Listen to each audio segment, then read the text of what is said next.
The ayes have it. I call on Government Order of the Day number 3. Te Ture Whenua Māori Bill, second reading. Speaker. The Honourable Te Ururua Flavel. Tēnā koe, Mr. Speaker. Kia ora tātou katoa e hui nei I roti tō tātou whare tēnei pō. Ka nui te mihi kia tātou I tēnei te āhuatanga a tātou kōrero ka kōrero hi te pōnei. Mr. Speaker, I move that the Te Ture Whenua Māori Bill be now read a second time. By way of introduction, as we do, Mr. Speaker, Te Ture Whenua Māori Bill restates and reforms the law relating to Māori land. It is a major step in the journey to recognise and enhance the mana and tino rangatiratanga Māori have always exercised and continue to exercise over our whenua, resources and taonga. Mr. Speaker, at its heart, the bill will protect the right of Māori landowners to retain, control, occupy and develop their whenua themselves as a taonga tuku iho for the benefit of present and future generations. The bill is based on the fundamental principles that Māori land endures as a taonga tuku iho by virtue of whakapapa. The tikanga Māori is fundamental to matters involving Māori land, and Te Tiritia Waitangi is central to the application of laws affecting Māori land. Mr. Speaker, the bill is also grounded on the idea that Māori landowners have the right to decide for themselves how their land is governed and how it is used, to take advantage of opportunities to develop their land for the benefit of present and future generations, and to have disputes managed in a way that maintains and enhances relationships among the owners and members of the whānau and hapu. Mr. Speaker, I wish to acknowledge the work that the Māori Affairs Select Committee has done in its thorough consideration of the bill, and thank the committee for its contribution to this significant piece of legislation. It is a huge piece of work which requires a lot of time and effort to hear submissions, to do the analysis and provide the Select Committee report, which I will talk to shortly. In keeping track of the Select Committee process, sir, I know that members looked right into the detail of the bill, as they should. So it's no surprise that the report is fairly comprehensive. I want to thank the Chair, Tū Te Haunuku Korako, and others of the Select Committee who participated and indeed took leadership positions on the committee as it went through the process.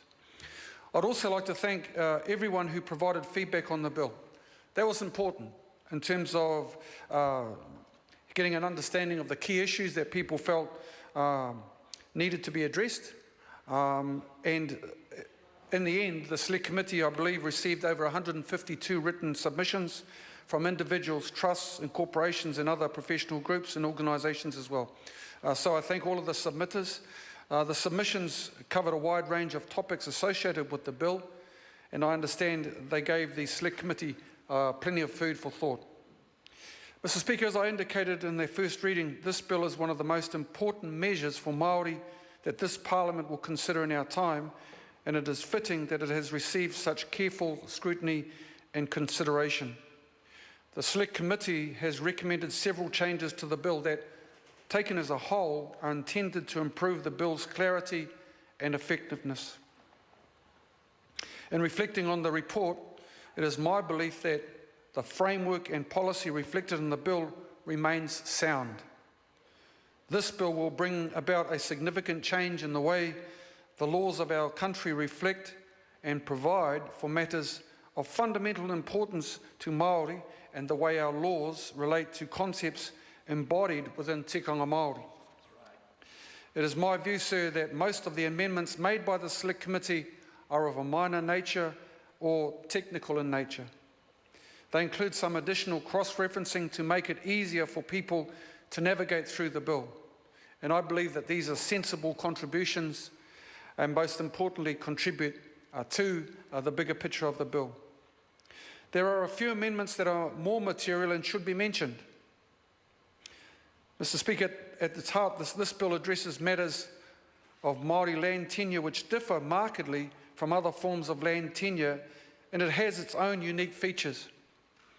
The matters addressed by the bill include a modern and sensible approach to the law relating to whenua Māori and whenua Tāpui. The bill provides clear frameworks for Māori landowners and decision makers, Māori landowners and decision making, dispositions of Māori freehold land, governance arrangements and representation of owners, succession and disputes resolution. Mr. Speaker, I want to give an overview of 6 of the most important changes recommended by the Select Committee. First, there is a change to the second chance mechanism, that is a process owners can use if they cannot reach the required quorum for a meeting.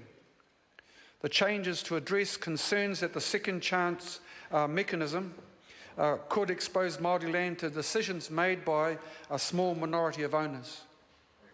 The Select Committee makes a decision under the mechanism conditional on 2 things. Firstly, that the Māori Land Court is satisfied that the decision complies with the Act, and secondly, that the decision helps the owners to retain, occupy or develop their land for the benefit of present and future owners. The second matter, Mr. Speaker, is that all Māori who own land on the date of the bill commences, will be treated as being associated with the land in accordance with tikanga Māori.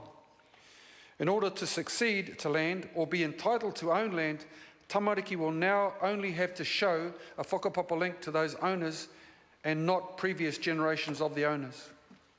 Third, a high level of owner involvement will be required before a move can be made to consider revoking a governance arrangement. Mr. Speaker, previously such a decision could have been made or been initiated by one single owner. The fourth issue is that when people need to determine whether whāngai and adopted children are to be regarded as descendants of their parents, they need to first consider the tikanga of the respective whānau before looking to the tikanga of the hapu. The tikanga of the iwi, which was referred to in the bill as introduced, is no longer relevant. Fifthly, the Māori Land Court will have various remedies available when investigating the conduct of a governance body, as this was not clear in the bill as introduced. And lastly, it is spelled out in a far clearer fashion that the judges of the Māori Land Court will continue to be appointed on the advice of the Minister for Māori Development after consultation with the Attorney-General. Mr. Speaker, the bill deals with a number of matters that support Māori land utilisation and development, such as changing the framework for valuing Māori freehold land and giving councils more workable tools to deal with rating unused and unoccupied land. Work, I can say, is continuing on other matters, such as providing better solutions for landlocked Māori land, improving the way the ratings system works for Māori land, and addressing issues with the Public Works Act. Mr. Speaker, officials are also in the process of designing the Māori Land Service, which will provide practical support to Māori landowners so they can achieve their aspirations and take full advantage of the new legislative framework. Mr. Speaker, I would like to thank members of the Select Committee for their hard work, and I would also like to acknowledge everyone who has engaged constructively with the Select Committee throughout its consideration of the bill. I note that a minority review was attached to the Select Committee report. I've read the minority view, and in my view, the points raised have either been addressed as part of the Select Committee's recommendations or are being dealt with through ongoing work that my officials and I and other ministers, in fact, are engaged in at the present. So in closing, Mr. Speaker, this bill, as I said earlier, is the most significant bill that will ensure our laws support the retention of Māori land and Māori ownership for generations to come, and will ensure our laws recognise and provide for the mana and tino rangatiratanga in relation to whenua Māori. I look forward to the constructive debate that the House will have on this significant piece of legislation during the committee stages, and this will provide an opportunity for members to discuss the features of the bill as well as the changes proposed by the Select Committee. So I thank again members of the Select Committee for the work they did. I know there was considerable amount of time put in. I appreciate the effort that everybody did give to this bill, knowing full well that it is a major piece of legislation, and I look forward to the committee stages when we can get down to the nitty-gritty of the bill and have everybody's views expressed about, clause by clause, all the details that came up in the whole process. Mr. Speaker, I close and say I commend this bill to the House.